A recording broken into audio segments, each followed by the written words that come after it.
কালভঙ্গ। কাহিনী সুনীল গঙ্গোপাধ্যায়। একদল ভক্ত পৌঁছে দিল হোটেলের দরজা পর্যন্ত। রাত প্রায় 1টা, তবু তারা যেতে চায় না। এখনও তারা গল্প করতে চায়। হোটেলের দারোয়ানটি লবির একটি সোফায় শুয়েছিল। সে ধর্মড় করে উঠে অবাকভাবে চেয়ে রইল।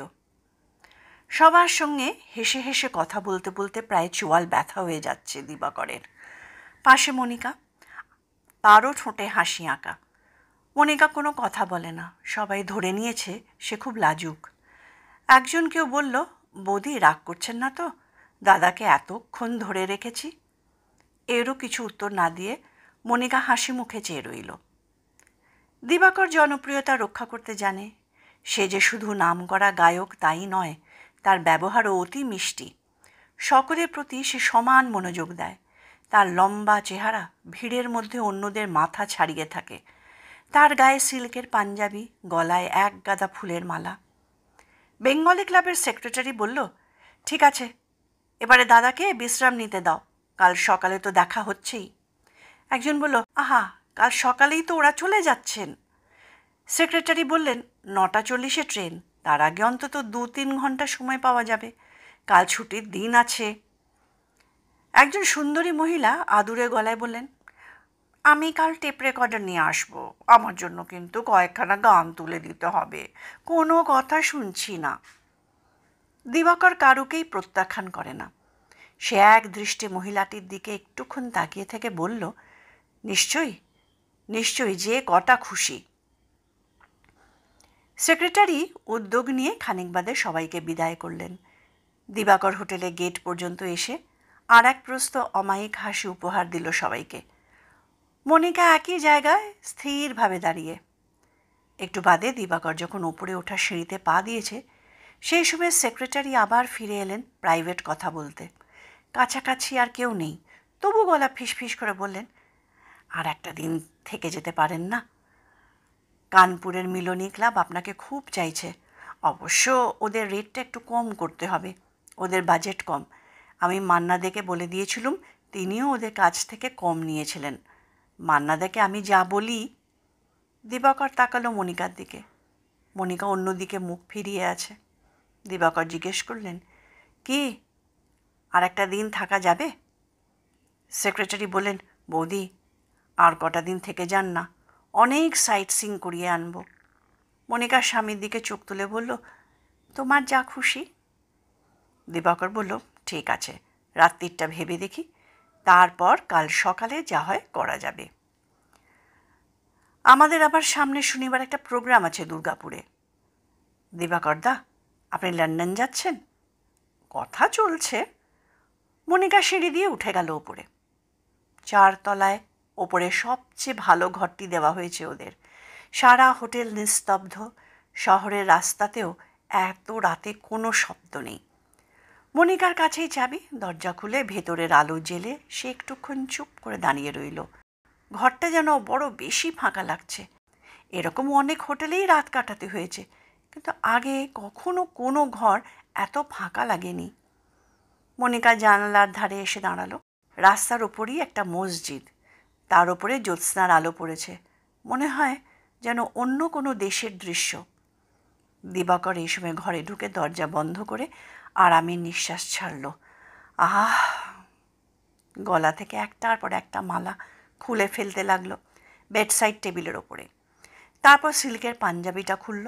পাঞ্জাবির পকেট থেকে মোটা সাদা খামটা নিয়ে বিছানার ওপরে ছুঁড়ে দিয়ে বলল, টাকাগুলো তুলে রাখো। মনিকা ফিরে তাকালো না। দিবাকর একটা সিগারেট ধরিয়ে বাথরুমে গেল। তার মন আজ বেশ প্রফুল্ল। ফাংশন বেশ ভালো হয়েছে, একেবারে প্যাকড হল।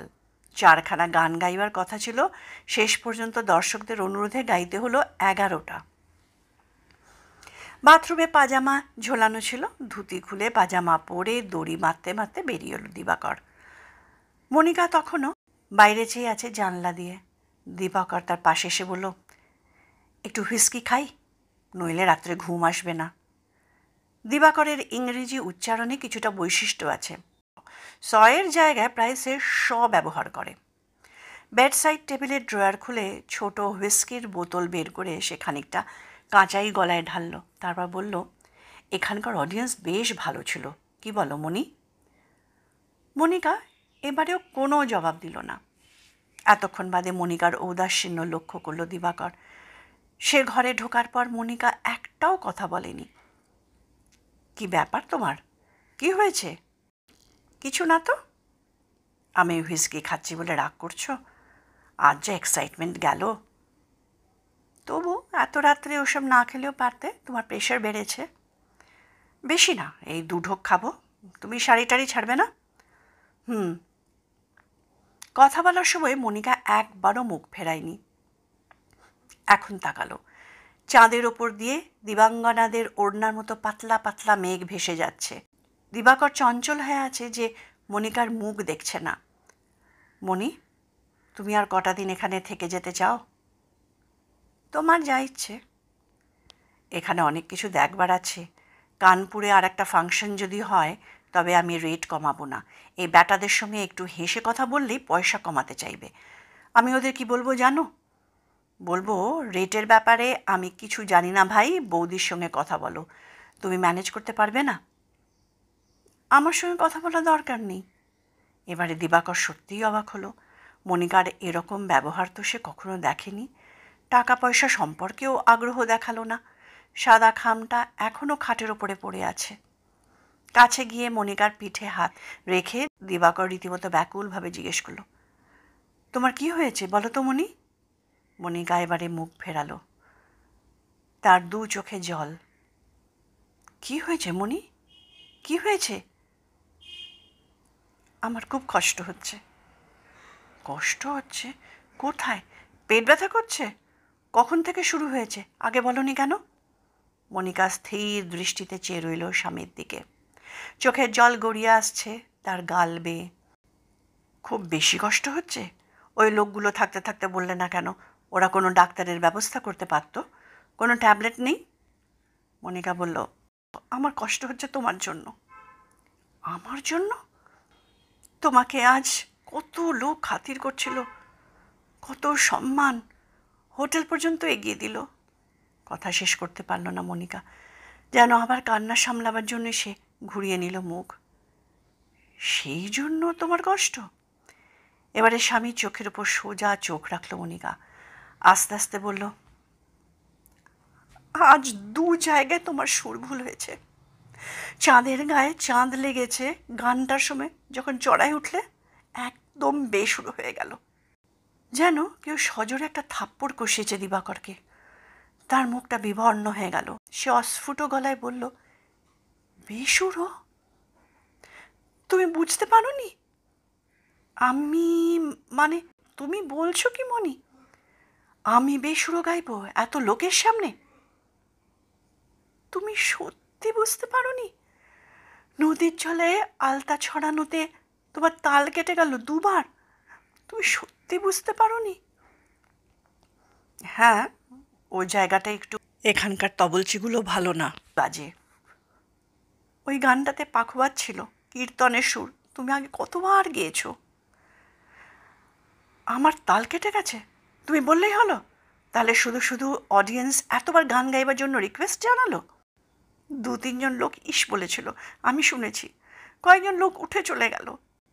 কয়েকজন লোক? অন্তত 2000 লোক ছিল আজ, কিংবা তারও বেশি। তার মধ্যে কজন উঠে গেছে? হ্যাঁ, সবাই তো গান বোঝে না, এমনি শুনতে আসে। কয়েকজনই মাত্র বোঝে। নিশ্চয়ই তাই। মফস্বলে ওরকম সবসময় কিছু লোক মাঝে মাঝে উঠে যায়। বাড়ি ফেরার তাড়া থাকে, ট্রেন ধরতে হবে, কিংবা কারখানার ডিউটি।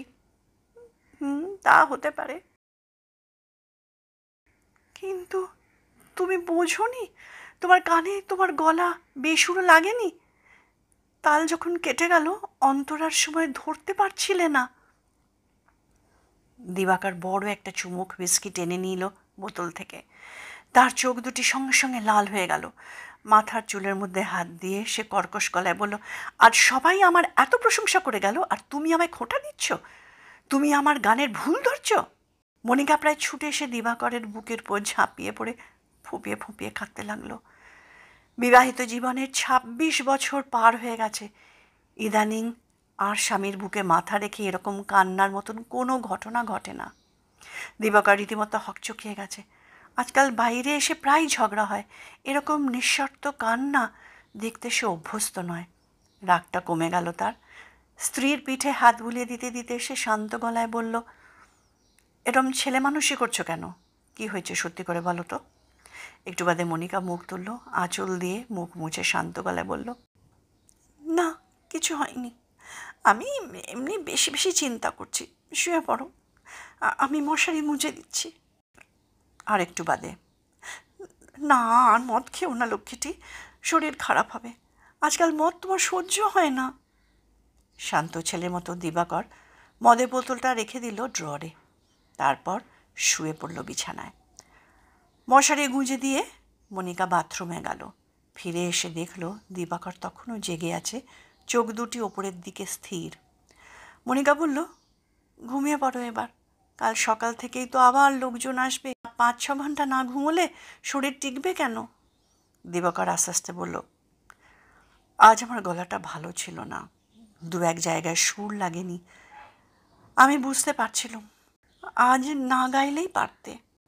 এদের প্রোগ্রাম সব ফিক্সড, গলা খারাপ বলে এরা শুনতো? মফস্বলে পাবলিক কীরকম হয় তুমি জানো না? গত সপ্তাহে যাদবপুরে জলসাতেও 2টো গানের পর আর কেউ কিচ্ছু গাইতে বলল না। ওখানে আরও অনেক আর্টিস্ট ছিল। 1 বছর আগেও তোমার জন্য টিকিট বিক্রি হতো, অন্য আর্টিস্টদের বসিয়ে রেখে তোমায় দিয়ে 10টা-12টা গান গাওয়াতো। কলকাতার অডিয়েন্স আজকাল খুব খারাপ হয়ে গেছে, ভালো গান বাজনা কেউ শুনতেই চায় না, সবাই তো হিন্দি। তবে এখানে লোকজন খুব ভালো ছিল। তোমার তাল কেটে গেল, আগে কোনো দিন তো এরকম হয়নি। একটু অন্যমনস্ক হয়ে পড়েছিলাম বোধহয়। তুমি বুঝতে পেরেছিলে তাহলে? হ্যাঁ, একটা তাল মিস করতে কীরকম নার্ভাস হয়ে গেলুম। এতদিন ধরে গাইছি, কিন্তু কোনো দিন এরকম হয়নি। সেই তখন থেকেই আমার কষ্ট হচ্ছিল। ওগো, আমার ভীষণ ভয় করছে। আরে যা, এবারে ফিরে কয়েকদিন গলা সাধবো, দেখো সব ঠিক হয়ে যাবে। ভয় কিসের? আমার কি অসুখ করেছে নাকি? এমন কিছু বুড়োও হইনি। যখন তুমি ভালো গাইতে তখন তোমার তেমন নাম হয়নি। তোমার গলা যেন জলের মতন ছিল, আর তাল তুমি যখন তখন ছাড়তে আর ধরতে। বীরেশদা বলেছিল আমার কাছে তাল আর লয় শিখতে হয়। এখন সবাই তোমার খাতির করছে কত, অথচ তুমি এখন ভুল গাইছো। তাহলে খাতির করছে কাকে? তোমাকে না তোমার ভুল গানকে? তুমি বড় বাড়াবাড়ি করছো। কানপুরে ফাংশনের জন্য ওরা তোমায় রেট কমাতে বলল। সে ওরা লাই পেলেই ওরকম করে। সেক্রেটারি বুঝতে পেরেছে। যা, ওই সেক্রেটারি একটা গোলা লোক, ও আবার সুরতাল বুঝবে কি? ওরা ফাংশন করে পয়সা পেতে। ওই সেক্রেটারি তবলা বাজায়, কে যেন বলছিল। সত্যি? হ্যাঁ, আমি শুনেছি। ও নিশ্চয়ই বুঝতে পেরেছে। দিবাকর আর কোনো কথা বলল না। সে অভিমানে নিঃশ্বাস ফেলল একটা। তার বুকটা খালি খালি লাগছে, তেতো। ইচ্ছে করছে উঠে আর একবার হুইস্কিতে চুমুক দিতে, কিন্তু উঠল না। সে ভেবেছিল কেউ বুঝতে পারবে না, কিন্তু মনিকা বুঝেছে। মনিকাকে সে নিজে গান শিখিয়েছে একসময়, আর কজন সত্যি সত্যি ধরতে পেরেছে তার ভুল। সেক্রেটারি কানপুরে ফাংশনের রেট কমাতে বলল এই জন্যই। সারা রাত আর ঠিকমতো ঘুম এলো না। মাঝে মাঝে চোখ বুজে আসে, তারপর একটা কান্নার শব্দে ঘুম ভেঙে যায়। কে কাঁদছে? দিবাকর উঁকি দিয়ে দেখে না, মনিকা তো আর কাঁদছে না, সে ঘুমিয়ে আছে। তবু বারবার কান্নার শব্দে দিবাকরের তন্দ্রা ভেঙে যেতে লাগলো। ভোরের আলো ফুটতে না ফুটতেই দিবাকর মনিকাকে ধাক্কা দিয়ে ব্যস্তভাবে বলল, মনি, এমনি শিগগির তৈরি হয়ে নাও, আমাদের এক্ষুনি বেরিয়ে পড়তে হবে। মনিকা চোখ মুছতে মুছতে বলল, বেরিয়ে পড়বে? কোথায় যাবে? কলকাতায় 6:45 একটা ট্রেন আছে। সেই ট্রেনে? কিন্তু সবাই তো দেখা করতে আসবে বলেছে। দিবাকর জানলার ধারে দাঁড়িয়ে গম্ভীরভাবে বলল, যা বলছি তাই শোনো, আমি এক্ষুনি চলে যেতে চাই। বাজে লোকের ভিড় আমার সহ্য হয় না।